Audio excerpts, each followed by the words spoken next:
అంబులెన్స్‌లో రాధ ఉందని, రాధతో దుర్గ కూడా ఉన్నాడని విక్రమ్ కనిపెడతాడు.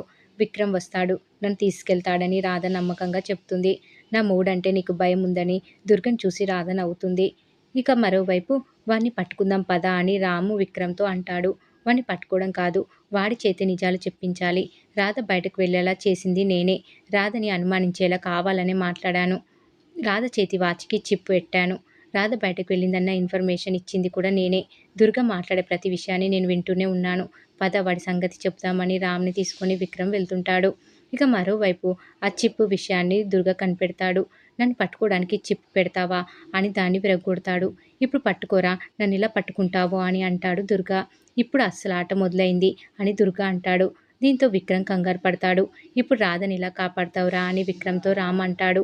వాడిని ఎలాగైనా పట్టుకుంటాను అని విక్రమ్ అలా ముందుకు వెళ్తూ ఉంటాడు. ఇదంతా ఒకవైపు జరుగుతుంటే వెడ్డింగ్ కార్డ్స్ డిజైన్స్ అని గాల్లో మెడలు కడుతూ ఉంటుంది ప్రియ. మరోవైపు రాధని ఎక్కడికో తీసుకెళ్లి బంధిస్తాడు దుర్గా. విక్రమ్ వస్తాడు. నువ్వు తన్నులు తింటావు. అప్పుడు నాకు కడుపు నిండుతుంది అని రాధ నవ్వుతుంది. విక్రమ్ వస్తాడు. నీ అంతు చూస్తాడు అని రాధ నమ్మకంతో అంటుంది దుర్గతో. మీ ఇంటికి వచ్చి అంత నాటకం ఆడితే అందరు నమ్మేశారు. అప్పుడే విక్రమ్ ఏం చేయలేకపోయాడు అని దుర్గ అంటాడు. మీ ఇంట్లోనే నాకు ఫ్యాన్స్ ఉన్నారు అని ప్రియ గురించి దుర్గ చెప్పేస్తాడు. రే దుర్గ నీకు దుర్గతి పట్టిస్తాడు అని విక్రమ్ గురించి రాధ చెప్తుంది. నీకిప్పుడు వేరే దిక్కే లేదు. మనం పెళ్లి చేసుకుందాం అని రాధతో దుర్గ అంటాడు.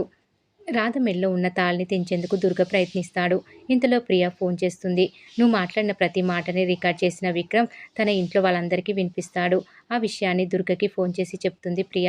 దీంతో దుర్గకు పిచ్చెక్కుతుంది. తాళిని తెంచేందుకు దుర్గ ప్రయత్నిస్తుండగా విక్రమ్ వస్తాడు. మర్యాదగా లొంగిపో, లేదంటే నా చేతిలో పైకి పోతావు అని దుర్గకి వార్నింగ్ ఇస్తాడు విక్రమ్. రాధని కాల్ చేస్తా అని దుర్గ బ్లాక్మెయిల్ చేస్తాడు. అయితే అందులో బుల్లెట్లను విక్రమ్ ముందే తీసి పారేస్తాడు. ఇక దుర్గని చిత్తు చిత్తుగా ఉతికి ఆరేస్తాడు విక్రమ్. ఇంతటితో ఈరోజు ఎపిసోడ్ కంప్లీట్ అవుతుంది. ఈ వీడియో కనుక మీకు నచ్చినట్లయితే లైక్ చేయండి, షేర్ చేయండి, సబ్స్క్రైబ్ చేయడం మాత్రం మర్చిపోకండి. Please subscribe.